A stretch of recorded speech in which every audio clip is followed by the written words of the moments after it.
এতিয়া বায়ু আৰু আমাৰ চৌপাশ এই পাঠটোৰ প্ৰশ্ন উত্তৰ। 1 নম্বৰ প্ৰশ্ন কি হ'ল? বায়ু কি? বায়ু মানে কি? এইটো বায়ু কি বস্তু? বায়ু এবিধ গেছীয় মিশ্ৰ পদাৰ্থ। বায়ু এবিধ গেছৰ নিচিনা, এনেকৈ যে হাতৰ মুঠিত ধৰিলে বায়ু আমি ধৰি ৰাখিব নোৱাৰোঁ, গেছীয় মিশ্ৰ পদাৰ্থ। জুই জ্বলাত সহায় কৰা গেছবিধৰ নাম কি? জুই জ্বলাত সহায় কৰা গেছবিধৰ নাম কি? জুই জ্বলাত সহায় কৰা গেছবিধৰ নাম হ'ল অক্সিজেন গেছ। অক্সিজেন গেছে জুই জ্বলাত সহায় কৰে। উশাহত লোৱা বায়ু বিশুদ্ধ হ'ব লাগে। কেনে হ'ব লাগে? গ নম্বৰটো প্ৰশ্নটো হ'ল উশাহত লোৱা বায়ু কেনে হ'ব লাগে? উত্তৰ হ'ল উশাহত লোৱা বায়ু বিশুদ্ধ হ'ব লাগে। বতাহ কাক বোলে? ঘ নম্বৰ বতাহ কাক বোলে? উত্তৰ হ'ল চলাচল কৰা বায়ুক বতাহ বোলে।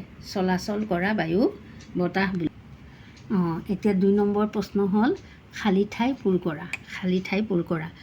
বায়ু আমি চকুৰে দেখা, এইটো হ'ল কি? খালী ঠাই। বায়ু আমি চকুৰে কি দেখা নাপাওঁ। গ নম্বৰ জোৰেৰে বলা বতাহক ডেছ, মানে ইয়াত খালী ঠাই বোলে আছে। জোৰেৰে বলা বতাহক কি বোলে? ধুমুহা বোলে। ধুমুহা মানে আহিলে যে আমাৰ ঘৰ দুৱাৰ নষ্ট কৰি দিয়ে, সেই বতাহক ধুমুহা বোলে। উদ্ভিদে বায়ুৰ পৰা ডেছ গেছ সংগ্ৰহ কৰি প্ৰ'টিন তৈয়াৰ কৰে। উদ্ভিদে বায়ুৰ পৰা নাইট্ৰজেন গেছ সংগ্ৰহ কৰি প্ৰ'টিন তৈয়াৰ কৰে। উদ্ভিদে বায়ুৰ পৰা কি গেছ সংগ্ৰহ কৰি? নাইট্ৰজেন গেছ সংগ্ৰহ কৰি প্ৰ'টিন তৈয়াৰ কৰে। ঘ নম্বৰ ইয়াত আছে খালী ঠাই। বায়ু স্বাস্থ্যৰ বাবে হানিকাৰক। ইয়াত কি হ'ব? প্ৰদূষিত বায়ু স্বাস্থ্যৰ বাবে হানিকাৰক। শুদ্ধ উত্তৰটো বাছি উলিয়াই শুদ্ধ চিন দিয়া। শুদ্ধ উত্তৰটো শুদ্ধ চিন বাছি উলিয়াই শুদ্ধ চিন দিবলৈ কৈছে। ক নম্বৰ নিৰ্মল বায়ুৰ বৰণ আছে নাই? কি হ'ব তেনেহ'লে? নিৰ্মল বায়ুৰ বৰণ নাই, মানে কোনো বায়ুৰেই বৰণ নাই। খ বায়ু আমি দেখোঁ অনুভৱ কৰোঁ। বায়ু আমি দেখোঁ জানো? চকুৰে দেখা পাওঁ কিবা বস্তু? এয়া আমি হাঁহ দেখিছোঁ, এই গছ গছনি দেখিছোঁ, দেখা পাওঁ নে? দেখা নাপাওঁ। বায়ু আমি খালি অনুভৱ কৰিব পাৰোঁ। জীয়াই থাকিবলৈ সকলো প্ৰাণী আৰু উদ্ভিদক বায়ু লাগে নালাগে? লাগেনে? জীয়াই থাকিবলৈ সকলো প্ৰাণীক বায়ু লাগে। এতিয়া ঘ নম্বৰ হ'ল প্ৰদূষিত বায়ু স্বাস্থ্যৰ বাবে হানিকাৰক হয় নহয়? কি হ'ব উত্তৰটো? প্ৰদূষিত বায়ু স্বাস্থ্যৰ বাবে হানিকাৰক হয়। বায়ুৰ 4টা ব্যৱহাৰ লিখা। বায়ুৰ বিষয়ে লিখা। বায়ুৰ 4টা ব্যৱহাৰৰ বিষয়ে লিখা। মানে বায়ুৰে আমি কি কৰিব? বায়ুৰ 4টা ব্যৱহাৰ হ'ল উশাহ নিশাহ ল'বলৈ বায়ু লাগে। আমি উশাহ আৰু নিশাহ দুয়োটাতে কি লাগে? বায়ু লাগে। বেলুন ফুলাবলৈ বায়ু ব্যৱহাৰ কৰা হয়।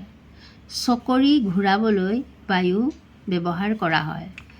চাইকেলৰ চকা, ৰিক্সাৰ চকা, গাড়ী মটৰ আদিৰ চকাত বায়ু ব্যৱহাৰ কৰা হয়। চাইকেলৰ চকাত, ৰিক্সাৰ চকাত, গাড়ী মটৰ আদিৰ চকাত বায়ু ব্যৱহাৰ কৰা হয়। এতিয়া 5 নম্বৰ প্ৰদূষিত বায়ুৰ পৰা হ'ব পৰা 3বিধ বেমাৰৰ নাম লিখা। দূষিত বায়ুৰ পৰা হ'ব পৰা 3বিধ বেমাৰৰ নাম লিখা। দূষিত বায়ুৰ পৰা হ'ব পৰা 3বিধ বেমাৰ নাম হ'ল কি? এলাৰ্জি, হাঁফানি, চৰ্দি আদি। কি বেমাৰ? দূষিত বায়ুৰ পৰা বেমাৰ এলাৰ্জি, হাঁপানি, চৰ্দি। বায়ু প্ৰদূষণ ৰোধ কৰাৰ 4টা উপায় লিখা। এতিয়া বায়ু প্ৰদূষণ কেনেকৈ ৰোধ কৰিবা? বায়ু প্ৰদূষণ ৰোধ কৰাৰ 4টা উপায় হ'ল গছ গছনি বেছিকৈ ৰোপণ কৰি বায়ু প্ৰদূষণ ৰোধ কৰিব পাৰি। মানে গছ গছনি বেছিকৈ লগালে বায়ু প্ৰদূষণ ৰোধ কৰিব পাৰিব। ৰাসায়নিক কীটনাশকৰ সলনি জৈৱিক কীটনাশক ব্যৱহাৰ কৰি বায়ু প্ৰদূষণ ৰোধ কৰিব পাৰি। মানে ৰাসায়নিক কীটনাশকৰ সলনি তোমালোকে জৈৱিক কীটনাশক ব্যৱহাৰ কৰি, যেনে নিমপাত এইবিলাক ব্যৱহাৰ কৰিলে কি হয়? বায়ু প্ৰদূষণ তাৰপিছত হ'ল আৰু গাড়ী মটৰ কমকৈ ব্যৱহাৰ কৰি বায়ু প্ৰদূষণ ৰোধ কৰিব পাৰি। মানে গাড়ী মটৰ কমকৈ ব্যৱহাৰ কৰি বায়ু প্ৰদূষণ ৰোধ কৰিব পাৰি। মৰা জীৱ জন্তু আদি গাঁতত পুতিও বায়ু প্ৰদূষণ ৰোধ কৰিব পাৰি। মৰা জীৱ জন্তু মৰিলে গাঁতত পুতি থ'লেও বায়ু প্ৰদূষণ নহ'ব।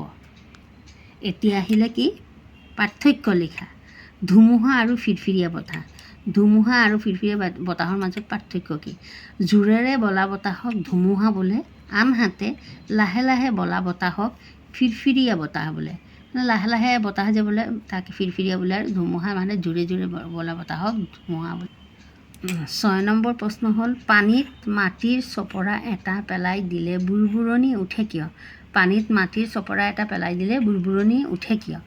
পানীত মাটিৰ চপৰা এটা পেলাই দিলে বুৰবুৰণি উঠে কাৰণ মাটিৰ চপৰাৰ ভিতৰত বায়ু থাকে আৰু সেই বায়ু মাটিৰ চপৰাত পানী দিয়াৰ লগে লগে ওলাই আহে। সেই ঠাই পানীৰে পূৰ হয়। মানে মাটিৰ চপৰাটো পেলাই দিলে মাটিৰ চপৰাৰ ভিতৰত যে বায়ু থাকে সেই বায়ুটো ওলাই আহে। ওলোৱাৰ ফলত কি হয়, সেই খালী ঠাই জেগাখন কি হয়, পানীৰে পূৰ হয়। পূৰ হোৱাৰ কাৰণে বায়ু ওলাই আহে, আৰু বায়ু ওলাই আহিলে পেলাই দিলে সেইকাৰণে